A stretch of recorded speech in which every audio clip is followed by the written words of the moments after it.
change in political equation, Prime Minister Pushpa Dahal has won the vote of confidence at the House of Representatives yet again, securing 172 votes of the 262 parliamentarians that voted. With this, Premier Dahal has won the floor test for the second time within 3 months. Good evening, I am Prarambha Dahal. Let's begin with the main stories. Prime Minister Pushpa Dahal secures the vote of confidence at the House of Representatives yet again. 172 of 262 votes in favour, 89 votes against and 1 lawmaker remains neutral. The Council of Ministers decides to retain the subsidy provided on chemical fertilizers. Cabinet also decides to promote 5 DIGs of Nepal Police to AIGs. Chinese President Xi Jinping reaches Moscow for a 2-day visit and talks with Russian President Vladimir Putin. The trip taking place days after the International Criminal Court issued an arrest warrant for Putin. And Carlos Alcaraz breezes past Daniil Medvedev in straight sets to win the Indian Wells title and reclaim the world #1 ranking. Prime Minister Pushpa Dahal has received the vote of confidence at the House of Representatives yet again. At the floor test held at the House of Representatives just a while ago, Prime Minister Dahal garnered 172 of the 262 votes that were cast. 89 parliamentarians voted against Dahal, while 1 lawmaker remained neutral. Earlier, addressing today's session of the House of Representatives, Prime Minister Pushpa Dahal had urged all political parties to extend their trust vote to help maintain political stability. Also addressing the parliament session, leaders of various political parties aired their statements on the proposal of Prime Minister Dahal. Appointed the Prime Minister on the 25th of December, Prime Minister Dahal had previously received the vote of confidence on the 10th of January. Back then, Prime Minister Dahal had received 268 votes. In addition to the parties of the erstwhile alliance, including CPN-UML and Rashtriya Prajatantra Party, Prime Minister Dahal had also received the vote of confidence from Nepali Congress, which, despite being the largest party of the parliament, was back then cornered as the opposition before the new alliance was formed. Now, following the change in the political equation, CPN-UML and Rashtriya Prajatantra Party quit the government and also withdrew their support, which required Prime Minister Dahal to seek the vote of confidence yet again. Based on the constitutional requirement, a vote of confidence must be received within 30 days of withdrawal of support. Prime Minister Dahal required at least 138 votes to retain the trust vote. Despite CPN-UML, Rashtriya Prajatantra Party, Nepal Workers and Peasants Party, and an independent parliamentarian remaining against the vote of confidence, Prime Minister Dahal has retained the vote of confidence at the House of Representatives. Newly elected Vice President Ram Sahaya Prasad Yadav has been administered the oath of office and secrecy today. President Ramchandra Paudel has administered the oath of office and secrecy of Vice President Yadav, who assumed his duties and responsibilities at the office of the Vice President in Loinchor after his oath. Secretary at the office of the Vice President, Tek Narayan Pandey, briefed Vice President Yadav, who was elected on the 17th of March. Prior to that, the special program organized at the official residence of the President in Sheetal Niwas was attended by Prime Minister Pushpa Dahal, First President of the country Ram Baran Yadav and former Prime Ministers. However, immediate past President Vidya Devi Vandari and former Prime Minister and CPN-UML Chairperson KP Sharma Oli did not attend the oath-taking ceremony. Meanwhile, Vice President Yadav has resigned from the role of the member of House of Representatives and the Janata Samajwadi Party. Yadav was elected to the House of Representatives from Bara Electoral Constituency 2. The government has decided to retain the subsidy provided on chemical fertilizers. At today's meeting of the Council of Ministers has decided not to implement the previous decision to curb the subsidies on the chemical fertilizers. According to the Secretariat of the Prime Minister, the Cabinet has made necessary decisions regarding the subsidies only after adequate studies and ensure sound management of the same in days ahead. The subsidies and price of chemical fertilizers are to remain intact following today's decision.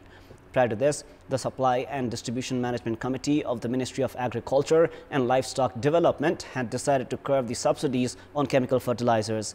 Based on the reduction of subsidies, Urea, which was available at 14 rupees per kg, would have cost 25 rupees. DAP, which was available at 43 rupees per kg, would have cost 50 rupees, while potassium, which was available at 31 rupees per kg, would have cost 40 rupees. Meanwhile, the Council of Ministers has promoted 5 Deputy Inspector General of Police (DIG) to the position of Additional Inspector General of Police (AIG). And those promoted are Basanta Bahadur Kunwar, Tek Prasad Rai, Deepak Thapa, Shyamlal Gyawali, and Kiran Bajracharya. One among these 5 newly promoted AIGs will be appointed as the Chief of Nepal Police, as the position goes vacant on the 25th of March. Despite the delayed snowfall and rainfall, farmers in the higher region of Dolakha are elated. Farmers who were concerned about their potatoes because of inadequate cold have breathed some respite, even with the delayed snowfall and rainfall. Meanwhile, the rainfall just at the time of planting maize has also enthused farmers in the hilly region. The pre-monsoon rainfall has also come at a good time for farmers who are in commercial vegetable farming. The farmers who are considering selling unseasonal vegetables from the 3rd week of March are happy with the rainfall.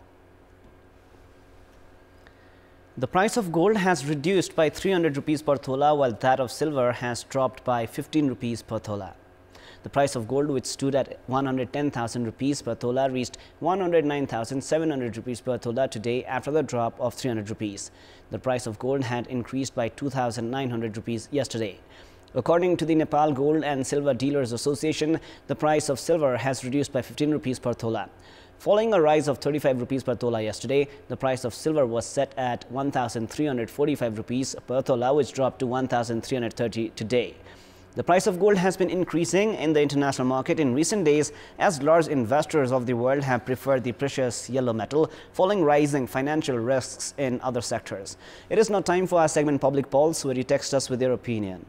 Public Pulse, brought to you by Prabhu Bank, risen for your success. Uniglobe School, Kamladi, Kathmandu. Asian Life Insurance, Sabai Kalagi, Sadai Kala.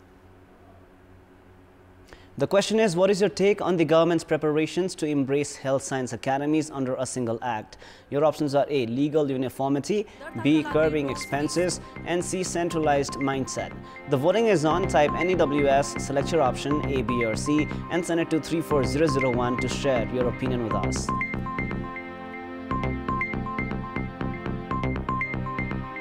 It is now time for the international news.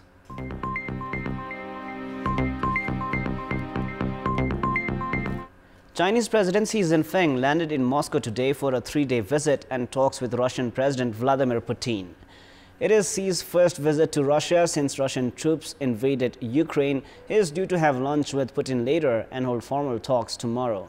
The trip is taking place days after the International Criminal Court issued an arrest warrant for President Putin for an alleged war crime.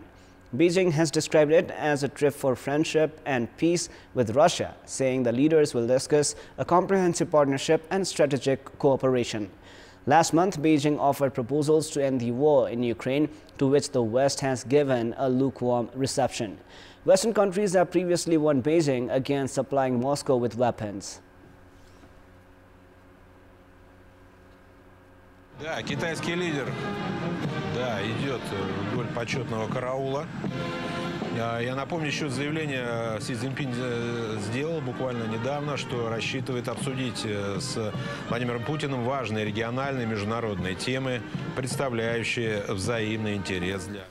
North Korea has claimed that about 1.4 million of its citizens have volunteered to join or re-enlist in the nation's military to fight against the United States.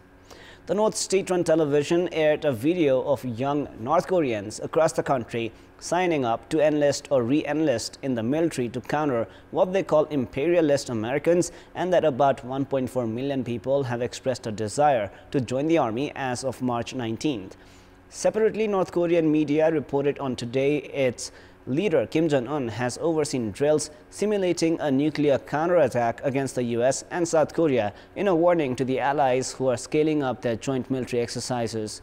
North Korea has reacted furiously to South Korea-US combined military drills, calling them a rehearsal for invasion against it. The North's drills involved a short-range missile launch, but unusually, the missile flew from a buried silo, which analysts say would help improve speed and stability in future tests of intercontinental ballistic missiles. The International Monetary Fund (IMF) is expected to finalize a $2.9 billion bailout for Sri Lanka today that many hope will turn around an economy grappling with its worst financial crisis in decades. Writing on Twitter earlier this month, IMF Managing Director Kristalina Georgieva said she welcomed the progress made by Sri Lankan authorities in taking decisive policy actions and obtaining financing assurances from all their major creditors. Meanwhile, a government spokesperson has said, along with securing assurances from its major creditors like India and China, the crisis-hit island approved an anti-corruption legislation that is a key clause in the actions needed for the bailout approval.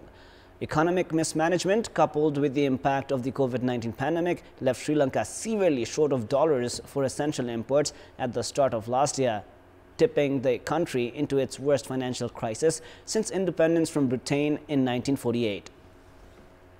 Supporters of former Pakistan Prime Minister Imran Khan have said they backed his pledge to take legal action against police who raided his home during a failed attempt to arrest him for not appearing in court last week. They say they will go to court against the police officers who crossed into his house, the ones who ravaged the sanctity of Imran Khan's home.